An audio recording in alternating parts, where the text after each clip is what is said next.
Bom dia, pessoal. Eu estou aqui gravando esse vídeo porque tenho visto aí hoje a teoria eristicista, o método eristicista ou eristicismo, que foi muito divulgado por Schopenhauer, Arthur Schopenhauer, embora não tenha ele sido o autor dessa metodologia, ele divulgou bastante isso daí. O que significa isso? São processos, são métodos de se vencer um debate mesmo sem ter razão. Você vai defender uma ideia absurda e vai sair do debate como tendo defendido a ideia. Então, você não vai usar argumentos lógicos, você vai usar retóricas. E uma das retóricas muito utilizadas é exatamente você pegar duas ideias válidas, duas ideias boas, e que podem muito bem ser conviventes e agregantes entre si, e torná-las rivais, torná-las polares, polarizar essas ideias. Eu vou dar como, por exemplo, eu acabei de ouvir uma pessoa dizer na rede social que Jesus não disse para nós amarmos a igreja, Jesus não disse para nós amarmos nem a palavra, Jesus disse para nós amarmos o próximo. Esta ideia é absurda, não tem nenhum tipo de embasamento bíblico. Jesus disse: examinai as Escrituras, pois julgais haver nelas salvação para vossas almas, e são elas mesmas que testificam de mim. O Davi, o salmista, disse: uma coisa peço ao Senhor e a buscarei, que eu possa estar na casa do Senhor todos os dias de minha vida. Então sim, a Bíblia diz para nós amarmos a igreja de Deus, a Bíblia diz para nós amarmos a palavra de Deus, a Bíblia diz para nós amarmos a lei de Deus. E se nós estivermos fazendo isso, por consequência, impossivelmente, você vai estar amando essas coisas e não amando o próximo.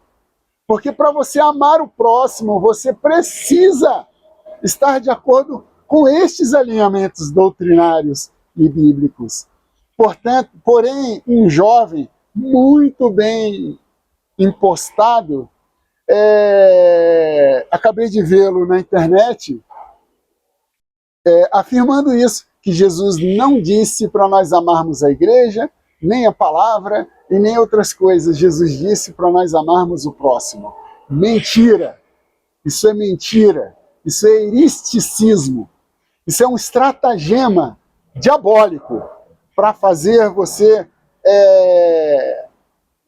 ter um pensamento distorcido do Evangelho. E isso, claro, não vai causar salvação na sua vida e vai espalhar não salvação na vida de outras pessoas. Eu vou dar um exemplo aqui que acaba com esse argumento desse rapaz. Jesus, certa vez, esteve com um jovem rico. Todo mundo conhece essa história. Aquele jovem foi criado no judaísmo. E ele era um bom religioso judeu. Ele seguia a Torá. Ele seguia todas as coisas do judaísmo. E ele não estava errado em fazer isso. Porém, ele não se sentia salvo. Faltava nele alguma coisa. Porque, de fato, a religião não salva. A religião por si só não salva. Quem salva é Jesus.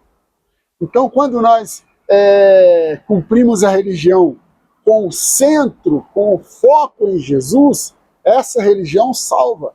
Mas quando nós cumprimos a religião com foco na própria religião, essa religião não salva.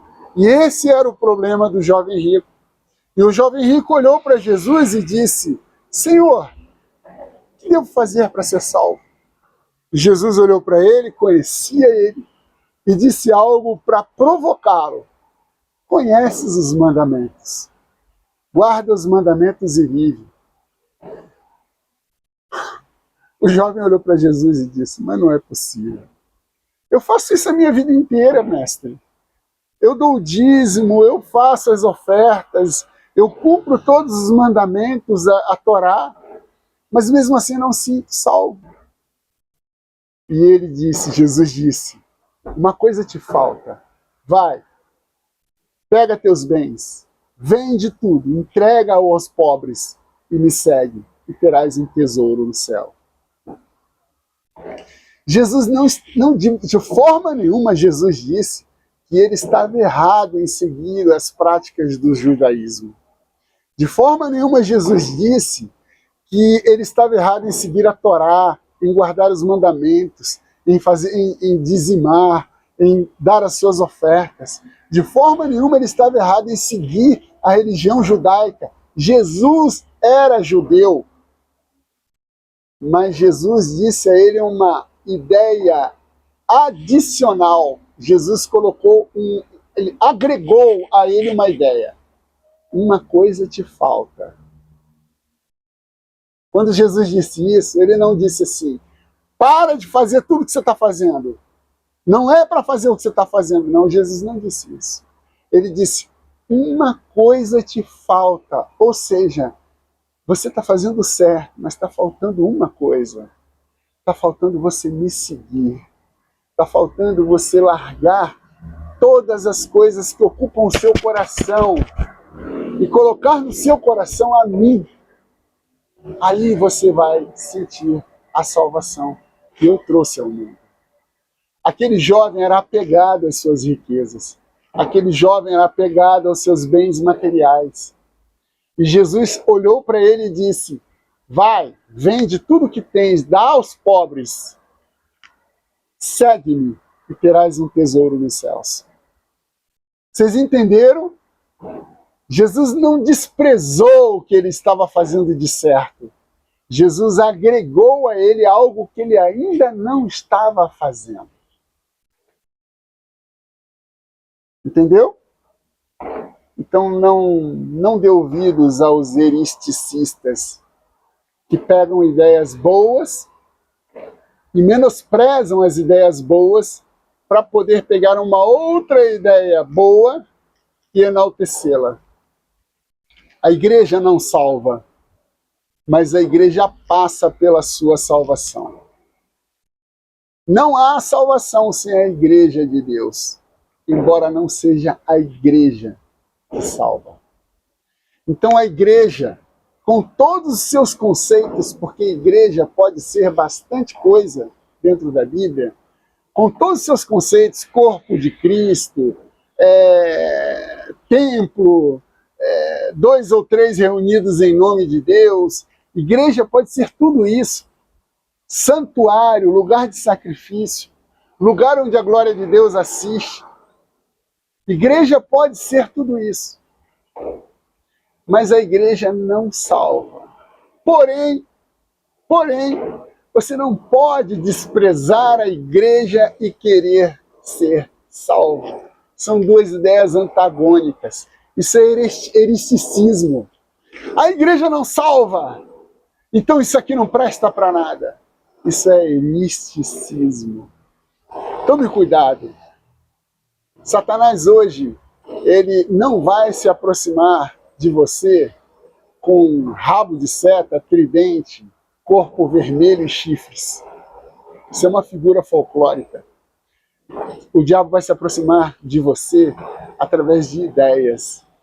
E muitas ideias são religiosas.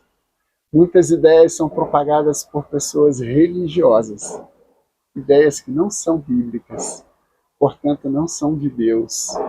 E trazem confusão, não salvação. Quem tem ouvidos para ouvir, ouça.